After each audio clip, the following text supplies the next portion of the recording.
You've been off the scene for a while, or people think that you've been off the scene for a while. Where has Emeka Ike been? Emeka Ike has been where all the other artists that were in my genre are. There was a point in time when we were all pushed out of the system without the people knowing what happened. The government came in, the policy is everything. Just one policy could change everything for the whole industry. And there were days of, what do you call it? Where you go to rent films. Yeah. What do you call rent? Houses. Where you rent those shops, you rent those booms that year, okay? All that just died for no reason. And we're all now using video clubs, right? All died for no reason, and now we only get used to using the decoders. So the transition from using jackets, buying movie in jackets, to decoder, that was where you lost us. We're not included. Our opinions was not engrafted into that process. So the people that made the policies out there just yanked us off, and we couldn't do what we needed to, or what we loved doing anymore. Then too, Emeka Ike was depressed for a long time out of some marital whatever, and I was hiding. I was in shame for what I didn't do. So that's sometimes the price you pay for being large. So I was depressed. I was short-circuited for no reason, and I had to just hide my face until I know what was wrong with me. I could tell you at a point I wanted to kill your Ebuka. I was looking for Ebuka. I thought I was going to see him in this show. I was like, Ebuka, I would have killed you for nothing. But Segun Arise came here and they called me a madman. Now, I was really angry and bitter that how could he just use such a word on air without coming to know who I am? After Segun Arise, there was so much war in the Actors Guild of Nigeria. I was a de facto president. I was fighting for the people. They called me the people's president. And I was fighting against some institutions, some men that are there, the oligarchs. Then somebody in between sneaked in to take my life. So there were assassins everywhere for me. I was facing gunmen everywhere. It's in the news. Go to the press. Assassins came to my house on the road. They just want to take my life. It wasn't Segun Arise. It wasn't Ejike Asebu. It wasn't Ibn Abo. In fact, I lost my mother last month. Oh, my condolences. No, October, right? Yes, and I'll be burying her very soon. Ibn Abo called me, and she'll be coming for my mother's burial. But that year, I was like, oh, Ibn Abo, you want to kill me? Stuff. But the woman that was behind was somewhere quiet, and So we celebrities are exposed to so much dangers than we know. And Burna Boy said it, last, everybody will chop breakfast. So all of us, they chop the breakfast. We don't cast, last, now everybody go chop breakfast. Wow. Honestly, I genuinely feel your pain. I'm sure it's nothing compared to what you really went through, but in just few minutes, you've told me that you went through depression, went through marital issues, had issues with your colleagues in the industry, and also you felt that the transition to decoders and streaming platforms sort of affected the demand for your business as well. Yeah. I mean, with everything that's happened, how did you make this incredible comeback? Because I know you just featured in Malaika, doing Abraham's movie. So at what point did you say, you know what, I'm going to take my life back, I'm going to take myself back, and I'm going to be the man that I've always been? So what was the change? What happened? At what point? What changed? When you realize that they're actually after you for who you are. They actually are envious about what you've achieved. So you're gonna ask yourself, what do I do next? Then what came to my head was, keep your head up. And I just kept doing the things that I needed to do properly, and the things I need to do. I just kept working on myself, kept investing. Like that year was after African Magic in court or whatever. I'm no more after them right now because I actually own my own TV channel right now. I own Nollywood TV on Star Times, Channel 62. So it's all about reinventing yourself, you know, making sure you make the best of the negatives and the stones thrown at you to build the pillars that will fortify your next rise. So I really want to touch on a very sensitive thing you said. If you feel free to talk about it, please. Because you did say something that you were going through marital issues and you were being accused of something you were not guilty of. But on the internet space, you never came out to clarify anything.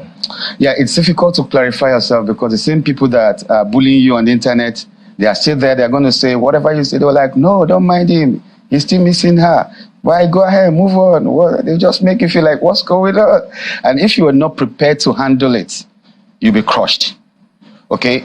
My secondary school, St. Nicholas College on CMD Road, Magodo, was shut down.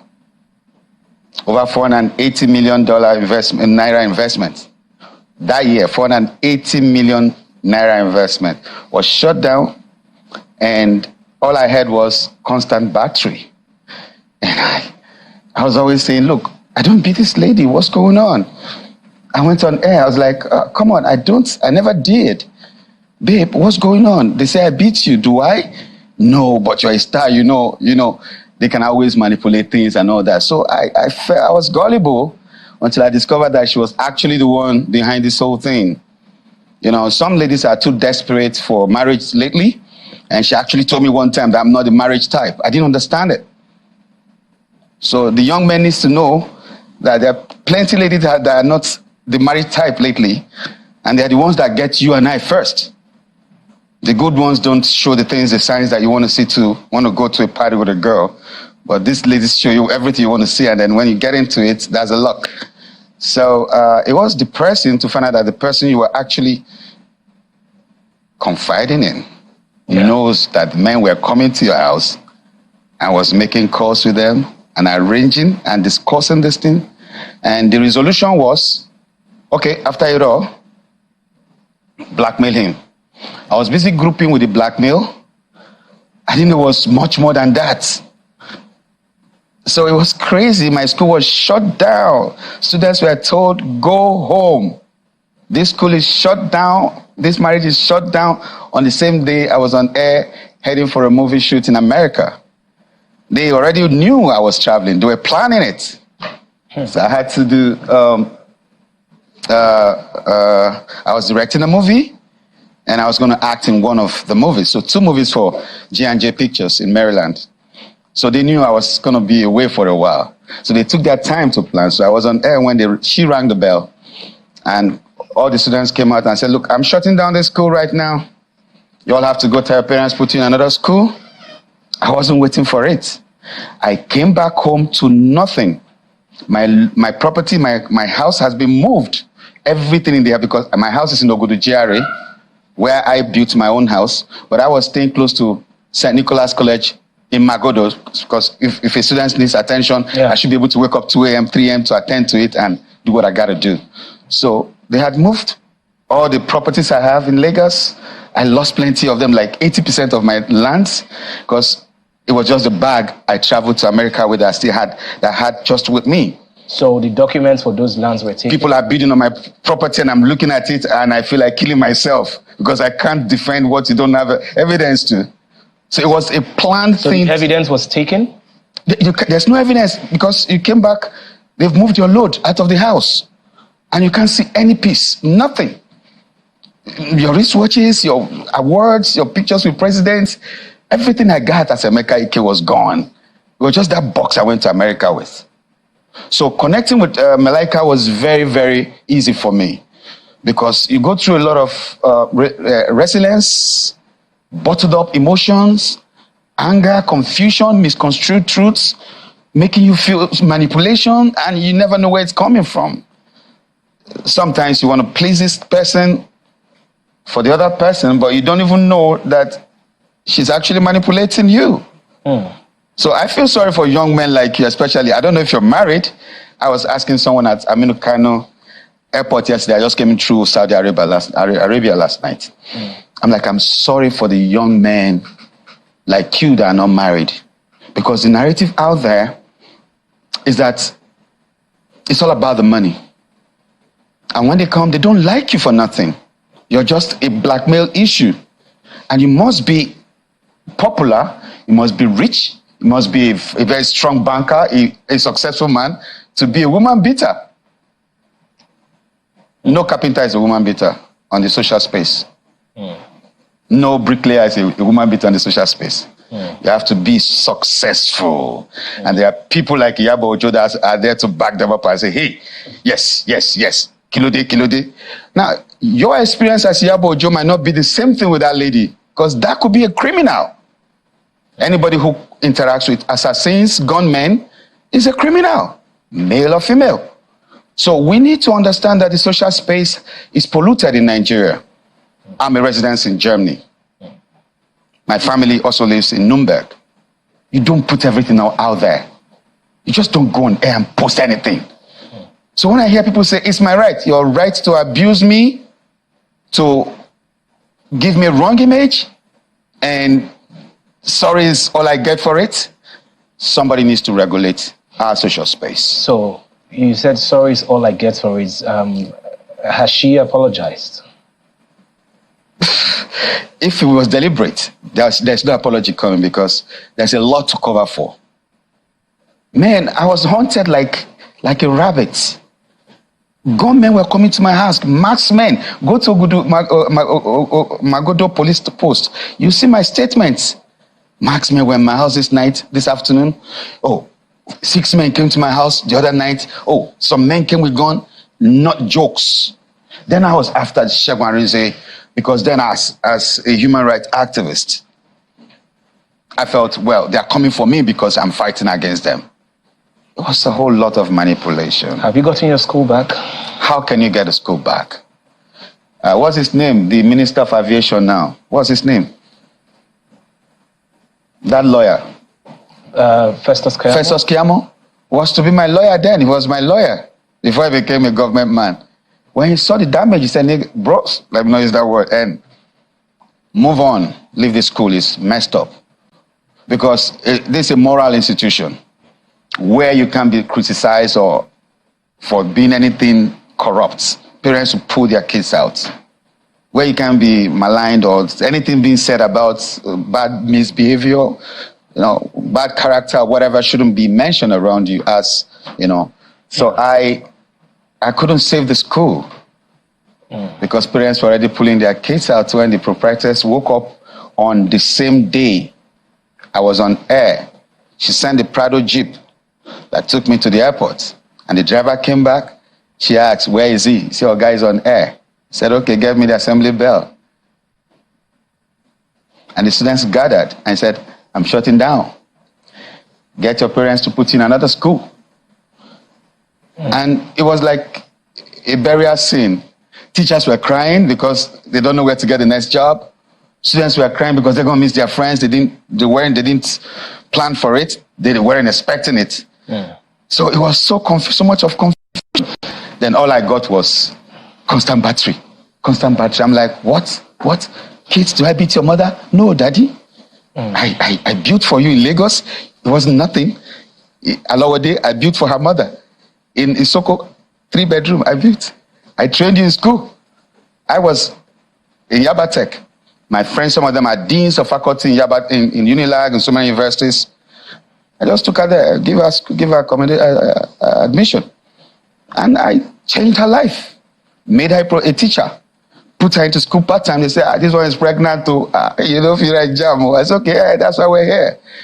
Drive any car you want. The Prado, the Touareg, any of the Infinity, any car you want, just have fun. You're a big man's wife. And that's all I got for it, because I was investing on someone who wasn't investing in me. So you just keep loving, but you don't know if you're really loved in return. So that's the mistake we make as young people. We have found, I'm a Motiru babe, sweet babe, man. It's about getting the girl. But if you've not talked about your security, Yeah. Does she like you? You know, so that's just it. So no apologies. She's hiding, running up and down. If you saw my post last week, I was like, okay, fine. Someone said it was on the. I saw a post last week. He said, Emeka Ike is having fun now after his ex with a new South African wife and that and that and that. After he divorced us, I didn't divorce her. Oh. I went to make my claim. I didn't divorce. She went to divorce herself. She said, Governor, George, please divorce me. I have to go. I said, Kilo Day, where are you going? I was on my knees. Felix Duke was on his knees. My sisters were on their knees in court. The people that came with her to court were on their knees. Are you okay? What's wrong with you? We didn't understand what was going on in her psychology. But she was so restless. And if you read that, I was always saying she looks blackmailed. So when you're a lady and you're dealing with gunmen, it gets to a point when they take over from you. So you feel like it's not entirely her fault? She was being controlled. Her fault because she got herself into that corner. I wasn't working with people who would take her life. So the moment I start doing that, she know that something could twist. You understand me? Yeah. So it's a whole lot of confusion out there. Even as it is right now, 10 years she's been out of my house. And then last year she came, boom, when I was in Germany, I just went to arrange my kids' papers so they can move on. I shut down my stardom. Like I told you, depression made me, I shut down. Like I had to focus on my family. I noticed a lot of lapses. I said, okay, man, forget the stardom stuff right now. Yeah. The kids. Okay. I was able to bring them out of depression and build them. Yeah. But right now, she's in their possession. I don't know where else they are. I can't see my kids for 2 years. They are hiding from me. Their phone switched off. All right. I don't know. So it's a world we are finding ourselves. Yeah. But we know that God will see us through it. Emeka, first, I would say that you've been through a lot. The stories I did not expect to hear as much. And, you know, I can tell that you're in a better place right now. Oh, yeah. And, you know, I just really hope that eventually, you know, we can all find closure because we all need closure right. To a certain extent. Thank you. So this movie, Malaika, you did mention that you really felt a personal connection to it. Can you tell me more about the movie? I had a wife who she was more prone to anger than peacemaking or being reasonable. She just want to be controlling. You must respect me kind of woman. And I have a daughter that loves me so much. And her mother is late. So there is the conflict. So there is that, you need to balance your love for her, your love for her. When she's angry, she wants you to play her game. And your daughter is there crying, Daddy, help me. I'm being swallowed in this anger. So you see, there's a lot of family tussle. That you need to be a man to realize that, okay, fine, I won't be moved by emotion. You need to really get to the root of what's going on in your family. There's so much manipulation. Maybe the one manipulating you might not even know that the extent she's going. You need to find out. You don't just walk across everything. So you are the blackmailed person. You're the one that needs a mental health solution because everything is coming to you, daddy, daddy, daddy, daddy. And then also the woman also will be punished because when you're in such situations, it's going to affect your person. You can't progress when you're not receptive to progress. You're not positive. Progression becomes a bit of retarded because you're not working in the positivity. Okay. So she had her issues. And the girl, oh God, I feel sorry for my daughter. I feel sorry.